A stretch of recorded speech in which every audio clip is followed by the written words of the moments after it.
بسم الله الرحمن الرحيم maanta waxaan ku soo laabanay dalka aniga iyo wafdi aan hogaaminayay ay ka mid yihiin wasiiro xildhibaano walwadaana ka socda xafiiska madaxweynaha xafiiska ra'iisul wasaaraha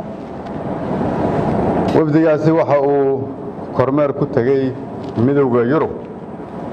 magaalada Brussels ee dalkaasi Belgium waan lahayn wada hadallo aan la yeelanay ra'iisul wasaaraha dalka Belgium waan ka wada hadalnay sidii la isaga kaashan lahaa arrimaha amniga horumarinta dhaqaalaha la dagaalanka argagixisada iyo horumarinta federaaleynta oo dalkaasi ay u leeyihiin khibrad dheer sidoo kale waxaan kulan dheer la yeelanay madaxa ugu sareeya midowga Yurub oo qaabilsan arrimaha dibadda iyo siyaasadda waxa kale oo la yeelanay shir madaxda midowga Yurub oo qaabilsan arrimaha horumarka arrimaha gargaarka arrimaha wax soo saarka oo ay ka mid yihiin kalluumaysiga sidoo kale waxaan la yeelanay shir ballaaran dhammaan safiirada midowga Yurub oo dhan u qaabilsan arrimaha amniga iyo siyaasadda waxa kale halkaas aan ka qayb qaatay shir aan anigu gudoominayay ay isugu yimideen dhammaan deeq-bixiyayaasha daneeya arrimaha Soomaaliya oo looga hadlayay arrimaha amniga gaar ahaan mashruuca kala guurka amniga ee dib u dhiska ciidanka iyo sidii dawladda Soomaaliyeed mustaqbalka dhow ula wareegi lahayd amniga waddanka oo dhan halkaas waxaan ku soo aragnay dawlado ka kala socda dunida oo dhan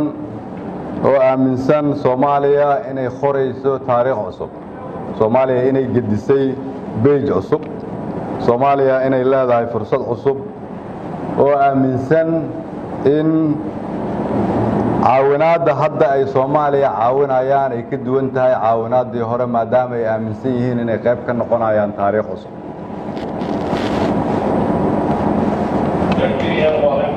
mashruucii kala guurka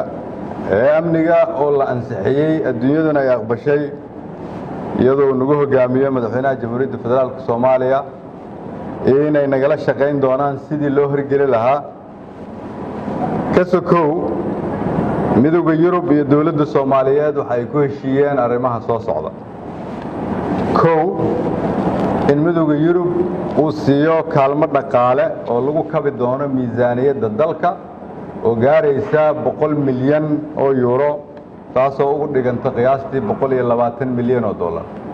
lacagtaasi waxa lagu kaalmeyn doonaa dawladda Soomaaliya si ay ugu kaalmaysato miisaaniyaddeeda waxaana loogu soo shubi doonaa bangiga dhexe macnaheedu waxay tahay waa dhaqaale si toos ah midowga Yurub uu siin doono dawladda Soomaaliya sidoo kale midowga Yurub iyo dawladda Soomaaliya waxay ku heshiiyeen in mashruuca dib u dhiska ciidanka iyo amniga qorshihii la soo ansixiyay kala guurka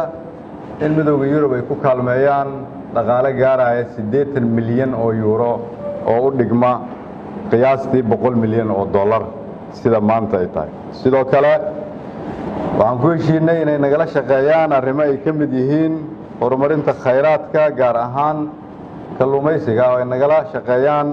sidii ummadda Soomaaliyeed meel walba ay joogaan uga faa'iideysan lahaayeen sidii arrimaha khayraadka gaar ahaan kalluumaysiga looga munaafacadsan lahaa sidoo kale waxaan isla garanay inay nagala shaqeeyaan ka hortagga jaridda dhulka nabaad guurka iyo dhoofinta dhuxusha sharci darrada intaas ka sokow waxaan isla garanay in shirka caalamiga ah ee sanadkiiba mar la qabto oo lagu hormariyo arrimaha Soomaaliya lagu qabto isla midowga Yurub gaar ahaan magaalada Brussels 26 Juun oo sanadkan taasoo ay ka wada qayb gali doonaan madaxda Soomaaliyeed iyo dad badan oo Soomaaliyeed taasoo lagu falaqeyn doono sidii Soomaaliya loogu caawin lahaa dhaqaale iyo siyaasadba intaas ka sokow waxaan ka qayb galnay shirar kale oo kala duwan oo ay ka mid ahaayeen inaan la kulannay safiirro ka soo jeeda Afrika, Caribbean-ka iyo Pacific-ka oo ku midoobay urur Soomaaliyana ay ka tahay xubin kuwaasoo iyaguna dareensan Soomaaliya inay gaartay meel aad u wanaagsan ballan qaadana inay garab istaagi doonaan dalka Soomaaliyeed. ugu dambeyntii waxaan aragnay dad badan oo Soomaaliyeed oo ah jaaliyadda Belgium iyo jaaliyado badan oo ka kala yimid Yurub oo dhan waxay soo raaceen dadkaasi baabuur iyo diyaarado qaarkood 7 saacadood iyo 8 saacadood ay soo socdeen si ay u tusaan dawladda Soomaaliyeed taageerada ay u hayaan waxaa ka muuqatay yididiilo Soomaalinimo iyo qaran jacayl waxay runtii igu dhaliyeen inaan dareemo dadka Soomaaliyeed sida ay u dareensan yihiin xataa markay ay joogaan qurbaha in dalkooda ay qayb ka noqdaan horumarkiisa. ugu dambeyntii safarkii aan ku tagnay dalka Belgium iyo wada shaqayntana dhex martay midowga Yurub iyo annagoo ah dawladda Soomaaliyeed waxaa ka muuqday geedi socod ah adduunyada inay Soomaaliya ka aaminsan tahay Soomaaliya cusub inay dhalatay ummadda Soomaaliyeed meel walba ay joogaanna waxaan ugu bishaareynayaa